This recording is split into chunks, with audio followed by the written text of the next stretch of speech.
You think she moved on? You think she is fine? You think the silence means she never cared? You think whatever you had meant nothing to her? That you were easy to replace and even easier to forget? I need you to hear something right now. You are wrong. And the fact that you believe that story, the fact that you have been sitting with that narrative eating at you, is exactly why you need to stay with me through every single word of this. Because what you have been reading as indifference is a language you have not learned to translate yet. And today, we fix that. The truth about what happens when a woman loses a man of genuine substance is not what most men expect. It is not clean. It is not simple. And it is certainly not the story of her walking away unscathed while you are left picking up the pieces of your own dignity. What actually happens is far more complex, far more revealing, and far more useful to you than any narrative of victimhood could ever be. Here is the thesis. Here is what this whole video is really about.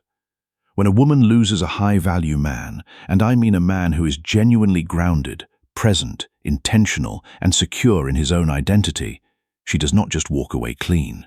She carries it. She replays it. She measures every subsequent experience against the standard you set. And over time, that carrying starts to leak out in ways she does not even fully understand herself. These are not signs that she is weak. These are not signs that you should go running back. These are signs that tell you the truth about what you meant, what you are worth, and most importantly, what you need to protect going forward. This is not about ego. It is not about revenge. It is about clarity. It is about finally seeing the full picture of your own value so that you never again doubt what you bring to the table. The ancient Stoic philosopher Epictetus wrote that we should not be disturbed by what others say or think, but by our own judgments. And the judgment that has been disturbing you, the belief that your silence means you have been forgotten, is a judgment that needs to be corrected. The misconception most men walk around with is this: if she is not texting, if she is not calling, if she is not showing up at your door, she is over it. Men are wired to see action as interest. No action equals no interest. Simple math, logical, clean. Except people are not math problems, and women especially are not wired to broadcast their pain the way you might expect. The hard truth is this: regret in a woman is almost never loud. It is quiet. It is strategic. It is disguised.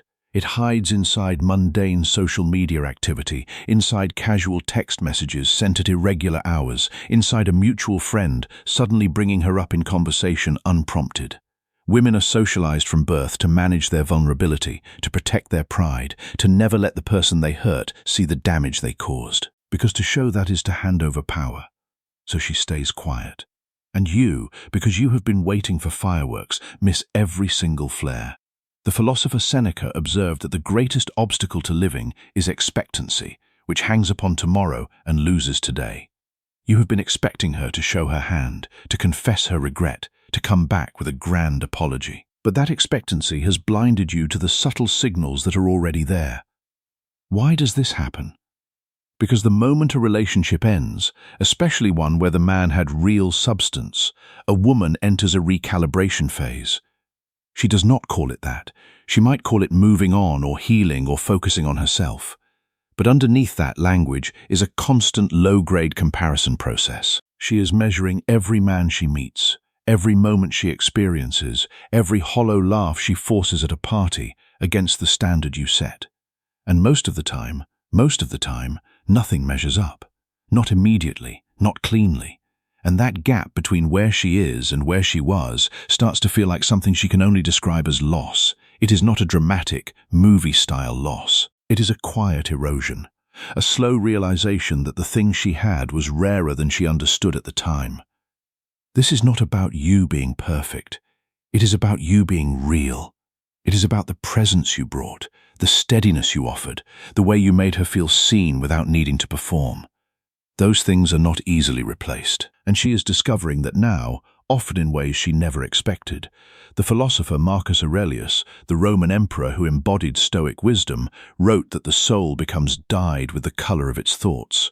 Her thoughts are now colored by the memory of you, by the contrast between what she had and what she has settled for.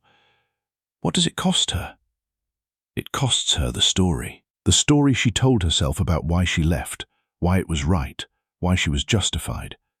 because that story only holds up as long as she does not miss you. The moment she starts missing you, truly missing you, the story starts to crack. And cracked stories are uncomfortable to live inside of, so she does something interesting. She reaches out.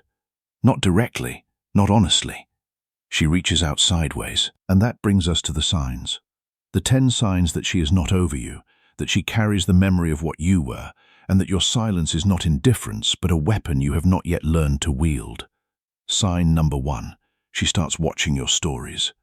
Every single one. Silently. Consistently. You post at 11 at night and she is the second view. You post at 7 in the morning on a Tuesday and there she is. No reaction, no reply, just presence, just watching. That is called surveillance disguised as indifference. And it means she is tracking your life because she is not ready to be disconnected from it. She does not know what to say. She does not want to start a conversation she cannot control, but she cannot stop looking. That watching is not nothing. It is the digital equivalent of driving past your old house, hoping to catch a glimpse of the life you left behind. The philosopher Zeno of Citium taught that the goal of life is to live in agreement with nature, and it is human nature to seek connection, even when we have broken it. Her watching is a form of connection, a way of staying tethered to you without having to admit that she wants to be. Sign number 2. She drunk texts you, or she sends you something cryptic and low stakes late at night. Hey, random, but I heard this song. Saw something that reminded me of you. Notice she never says what that something is. Notice she never finishes the sentence. That is intentional. She is testing the water temperature without committing to getting in. She wants to see if you will engage. She wants to see if the door is still open. And if you respond with desperation, if you flood her with emotion and availability, she closes the door immediately because she just confirmed that she still has power over you. And power once confirmed kills attraction. You stop being something she lost. You become something she still has. And what you still have, you do not need to grieve. The philosopher Epictetus taught that no man is free who is not master of himself. When you respond with desperation, you are showing her that you are not master of yourself. You are showing her that your emotional state still depends on her. And that dependence, no matter how much she might seem to want it, will ultimately repel her. Sign number 3. She suddenly becomes very visible in places you frequent, through mutual friends, on social platforms where she knows you will see. She posts the version of herself she wants you to see, the thriving version, the glowing version, the I am completely unbothered and doing amazing version. But here is what is interesting. The performance is always for an audience of one. She knows you will see it. She needs you to see it. That is not moving on. That is moving on with one eye in the rearview mirror. People who are truly over something do not need to prove they are over it. Proof is performance, and performance has a director. She is directing this scene for you. The philosopher Seneca wrote that we suffer more often in imagination than in reality. She is imagining you watching her, imagining your reaction, imagining the possibility that you might regret losing her. That imagination is driving her performance. Sign number 4, she asks about you. Not to you, about you. She will ask a mutual friend how you are doing. She will comment on something a mutual connection posts that involves you. She will bring up your name in a context that does not require it. She is gathering information. She is trying to piece together the puzzle of your life without having to ask you directly. Because to ask you directly would be to admit that she still cares. And that admission is too vulnerable for her to make. So she circles, she probes, she asks around. And if you are thriving, if you are growing, if you are becoming more of the man you were meant to be, it means something to her. It means she was not good for you. And most people, even the ones who hurt you, need to believe they were good for something. They need to believe that their presence in your life was not a net negative. When you thrive without her, it challenges that belief. And that challenge is uncomfortable. The philosopher Musonius Rufus, a Stoic teacher who profoundly influenced Epictetus, wrote that we should not use our words to command, but to persuade and to teach. Her questions about you are not commands. They are attempts to persuade herself that she made the right choice. And your thriving is the evidence that she may have been wrong. Sign number 5. Her energy spikes around you in group settings. The coldness, the distance, the whole I do not care posture. It dissolves the moment you are in the same room. She laughs a little too loud. She is suddenly animated and bright. She looks across the room to see if you noticed. That is not confidence. That is performance anxiety. That is someone who is acutely aware of your presence and trying very hard to make sure you see the best version of her. The people you are truly over do not make you nervous. They do not make you laugh louder or your posture sharper.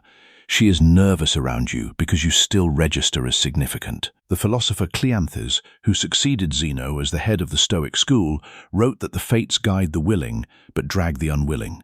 She is willing to perform for you, to try to impress you, to show you what you are missing. But if you are unwilling to play along, you have the power to guide the outcome. Sign number 6, she compares. You will hear it eventually, from her, from friends, sometimes from her own social media. She will say something like, "Guys these days just don't," and describe something you used to do. She will romanticize something she once took for granted, the way you handled conflict, the way you showed up, the way you made her feel safe even when things were complicated. She will not name you, but everyone in earshot knows she is naming you. That comparison is not her being nostalgic. That is her balance sheet coming up short. She is auditing her decision and finding a deficit. The philosopher Hierocles, a lesser-known Stoic, observed that we should approach others as we would approach ourselves, with patience and understanding. She is not approaching you with patience. She is approaching the memory of you with regret. And that regret is a form of understanding, a recognition of what she lost. Sign number 7. She reaches out during your milestones. You get a new job. You post about a win. You hit something meaningful. And there she is. A like. A congrats. That is so amazing. Small contact, low risk, high signal. She is not just being polite. She is reminding you that she exists. She is staying on your radar without fully exposing herself. She is planting a seed and hoping you will water it. Every milestone contact is a reach across the gap she created. She is measuring the distance. She is wondering if it is still crossable. The philosopher Marcus Aurelius wrote that we should not waste our time on things that do not matter. Her milestone contacts are not about the milestones. They are about you.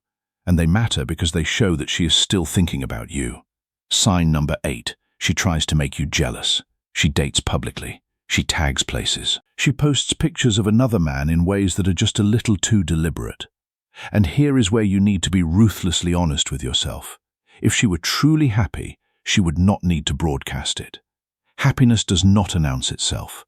Happiness does not need a witness. What she is doing is called triangulation. She is introducing a third party to create emotional urgency in you. She wants to see if you will react. She wants to see if you will chase. And if you do, she wins the power game and loses respect for you simultaneously. Do not take the bait. Do not even acknowledge the bait. The correct response to jealousy plays is silence and elevation. The philosopher Epictetus wrote that it is not what happens to you, but how you react to it that matters. How you react to her attempts to make you jealous will determine whether you remain a man of value in her eyes. Sign number 9. She starts having conversations with you that have no real purpose. She will text you about something mundane, something she could have Googled, something she could have asked literally anyone else.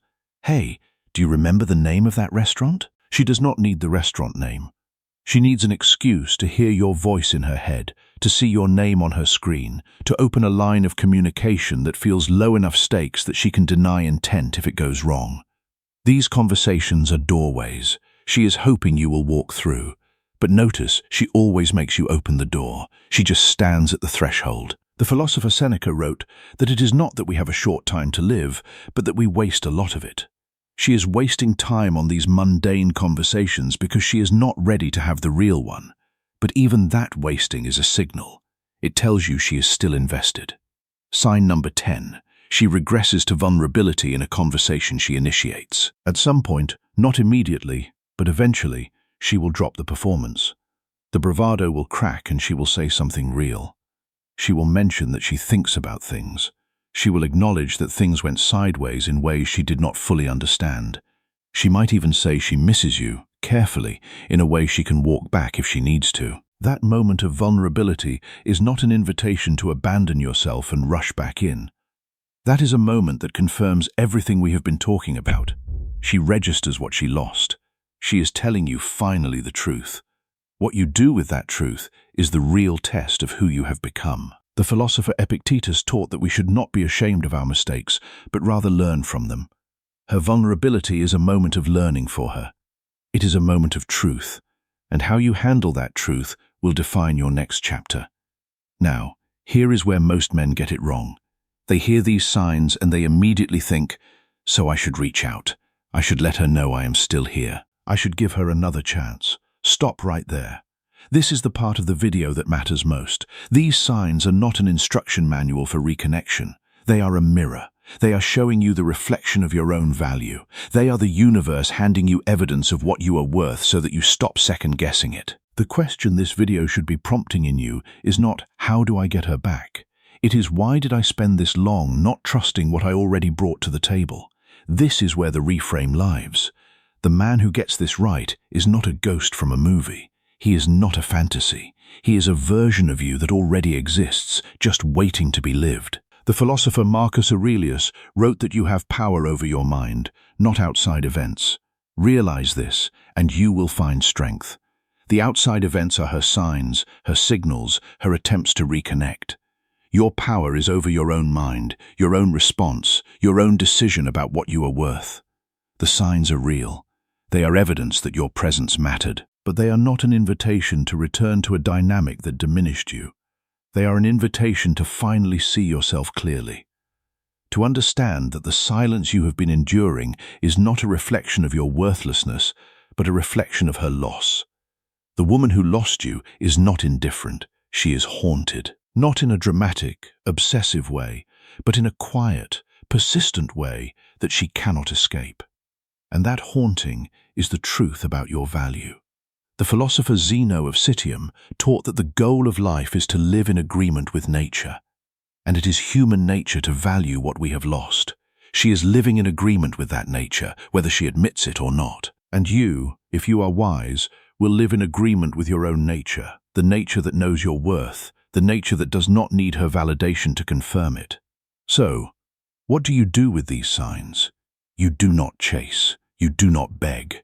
You do not re-enter a dynamic that cost you your peace. You receive them as confirmation of your value, and you move forward. You build a life so full, so compelling, so aligned with your purpose that her loss becomes her burden, not yours. The philosopher Epictetus wrote that no great thing is created suddenly, and the recognition of your own value is no exception. It is built through the accumulation of moments where you choose yourself, where you honor your own worth, where you refuse to settle for less than you deserve. These signs are not the end of your story. They are the beginning of the next chapter, and that chapter is yours to write. If this video spoke to you, if it opened your eyes to the truth about your value, do me a favor. Hit that like button. Subscribe to the channel so you never miss another video like this, and drop a comment below. Let me know what sign you have experienced. Let me know what you are going to do differently now that you know the truth. I read every single one. Stay grounded. Stay present. And remember, the silence does not mean you are forgotten. It means you are remembered. And that memory is power. Use it wisely. I will see you in the next one.